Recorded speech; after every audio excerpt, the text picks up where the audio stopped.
ದುಷ್ಟಾತ್ಮಗಳು ಇವತ್ತು ಹೊಸದ ಕಾರ್ಯ ಮಾಡ್ತಾ ಇದ್ದಾನ. ತಿಳಿದುಕೊಳ್ಳಿರಿ, ನೀವು ಒಂದು ಸೆರೆಮನೆಯಲ್ಲಿ ಬಿದ್ದಿರಿ. ಇವಾಗ ಯಾವ ಸೆರೆಮನೆ? ದುಷ್ಟಾತ್ಮನ ಸೆರೆಮನೆಯಲ್ಲಿ ನೀವು ಬಿದ್ದಿರಿ. ಆ ದುಷ್ಟಾತ್ಮನ ಸೆರೆಮನೆಯಿಂದ ಹೊರಗೆ ಬರಬೇಕಾದರೆ ಯಾವ ರೀತಿಯಾಗಿ ಪೌಲಸೀರರು ಆರಾಧಿಸಿದಾಗ, ಆತನು ವರ್ಷಿಪ್ ಮಾಡಿದಾಗ, ಆತನು ಪ್ರಾರ್ಥನೆ ಮಾಡಿದಾಗ ಆ ಜೇಲು, ಆ ಇದ್ದಿದ್ದ ಸೆರೆಮನೆ ಏನಾಯ್ತು? ಭೂಕಂಪದಿಂದ ಕಂಪಿಸಿ ಬಿದ್ದು ಹೋಗಲ್ಪಡಿತು. ಅವಾಗ ಆ ಸೆರೆಮನೆಯಲ್ಲಿದ್ದ ಎಲ್ಲ ಜನರು, ಕಳ್ಳರು ಓಡಬಹುದಾಗಿತ್ತು. ಆದರೆ ದೇವರ ಒಂದು ಭಯದಿಂದ ಆ ಪೌಲಸೀಲರು, ಆ ಯಜಮಾನನ ಏನಿರ್ತಾನಲ್ಲ, ಆ ಒಂದು ಸೆರೆಮನೆಯ ಯಜಮಾನನ ಅಧಿಪತಿ ಏನಿರ್ತಾನಲ್ಲ, ಆತನಿಗೆ ಹಾನಿಯಾಗಬೇಡದು, ಅವನ ಒಂದು ಜಾಬಿನ ಮೇಲೆ, ಅವನ ಒಂದು ಕಾರ್ಯ ಮೇಲೆ ಅವನಿಗೆ ಏನೋ ತೊಂದರೆ ಆಗಬಾರ್ದು ಅಂತೇಳಿ ದೇವರಿಗೆ ಮೆಚ್ಚಿಕೆ ಮೊದಲನೇದಾಗಿ ದೇವರಿಗೆ ಭಯ ಪಡುವ ಪೌಲಸೀಲನು ಏನ್ ಹೇಳ್ತಾನ?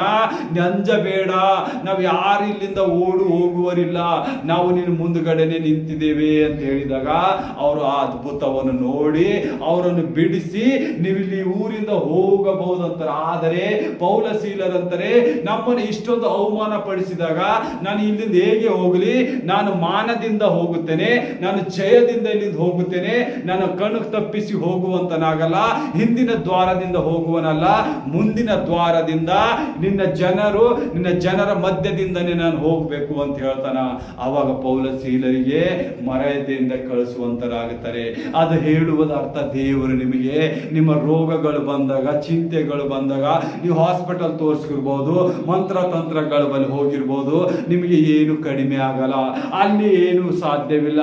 ಸರ್ವಶಕ್ತನಾದ ಯೇಸುವಿನ ಬಳಿ ನೀವು ಈ ಕಾರ್ಯಗಳು ಹೇಳಿದಾಗ, ಈ ಸರ್ವಶಕ್ತನಾದ ಯೇಸುವಿನ ಸಮ್ಮುಖದಲ್ಲಿ ನೀವು ಪ್ರಾರ್ಥಿಸಿದಾಗ, ಸರ್ವಶಕ್ತನಲ್ಲಿ ನೀವು ಮನವಿ ಇಕ್ಕಿದಾಗ, ಸರ್ವಶಕ್ತನ ಯೇಸುವಿನ ಮುಂದೆ ನೀವು ಅಳುವಾಗ ನಿಮ್ಮ ರೋಗಗಳು, ಚಿಂತೆ, ದುಃಖ, ಭಾರಗಳು ಎಲ್ಲ ಮುರಿಯಲ್ಪಡುತ್ತಾನೆ. Amen, hallelujah. ಯಾವಾಗ ನೀವು ದೇವರ ಸನ್ನಿಧಿಯಲ್ಲಿ ಹೋಗಿ ನೀವು ಮೊಳಕಾಲೂರಿ ಆತನಿಗೆ 2 ಕೈಗಳನ್ನು ಎತ್ತಿ ಆರಾಧಿಸುತ್ತಾ, ನಿಮ್ಮ ಮನಸ್ಸು ಆತನಿಗೆ ಒಪ್ಪಿಸುತ್ತಾ, ನಂಬಿಕೆ ಎನ್ನುವ ಫಲದಲ್ಲಿ ನಿಂತಾಗ ಮಾತ್ರ ನೀವು ಜಯಿಸುವುದಕ್ಕೆ ಸಾಧ್ಯವಾಗುತ್ತದೆ. ಎಲ್ಲಿವರೆಗೆ ನೀವು ನಂಬಿಕೆಯಲ್ಲಿ ಇರುವುದಿಲ್ಲ, ಯೇಸುವನ್ನು ನಂಬಿ, ಯೇಸುವೇ ನನ್ನ ಜೀವ, ಯೇಸುವೇ ನನ್ನ ಮಾರ್ಗ ಅಂತೇಳಿ ನಿಮ್ಮ ಸಂಪೂರ್ಣ ಆತ್ಮ ಪ್ರಾಣವನ್ನು ಆತನಿಗೆ ಒಪ್ಪಿಸಿದಾಗ ನೀವು ರಕ್ಷಣೆ ಹೊಂದುವಂತರಾಗಿದ್ದೀರಿ. ನಿಮ್ಮ ಜೀವನ ಇಲ್ಲಿ ರೋಗದಲ್ಲಿ ನಾಶವಾಗ್ತಾ ಇದೆ. ನೀವು ಮಂತ್ರತಂತ್ರ ಮಾಡೋರ ಹತ್ರ ಹೋಗಿ ನೀನು ಅಲ್ಲಿ ಹೋಗಿ ನನಗೆ ಕಡಿಮೆ ಮಾಡಿದ್ರೆ ಆಗುವುದಿಲ್ಲ. ಆತನಿಗೆ ಅಷ್ಟು ಶ್ರಮೆ ಶಕ್ತಿ ಕೊಟ್ಟಿಲ್ಲ ದೇವರು. ಆತನಿಗೆ ಬಲವಾದ ಶಕ್ತಿ ಆತನಲ್ಲಿ ಮಾತ್ರ ಇದೆ, ಎಲ್ಲರನ್ನು ನೋಡಿಕೊಳ್ಳುವಂಥದ್ದು. ಈ ಸೃಷ್ಟಿಯನ್ನು ನಿರ್ಮಿಸಿದ